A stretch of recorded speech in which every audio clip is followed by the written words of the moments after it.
How important is it to have an amazing title when you are querying? My name is Gina. I'm an author, editor, publishing professional. I help you make your writing better. Medium important. The most important thing when you are querying is that the manuscript is polished and good and that your pages reflect that. The second, and it's a very, very close second, is that your query letter demonstrates that you understand story, character, stakes, arc, the market, right? Like make sure that your query letter demonstrates that you've done all of the work to be ready to publish. And then there's a bunch of things that are sort of like, nice to have. Title is one of those things where it is like, if you've got an incredible title, great.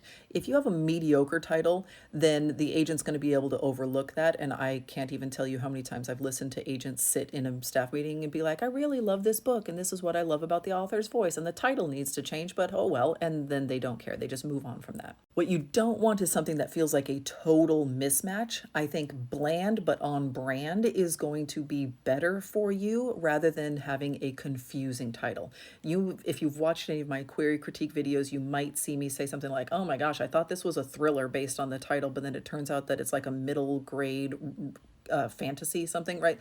So make sure you're not having that kind of a disconnect because that can feel a little confusing. Run the title by some people who read or people who don't know anything about your book at all and be like, what do you think this is about? And as long as you're in sort of the right ballpark, you're probably going to be okay.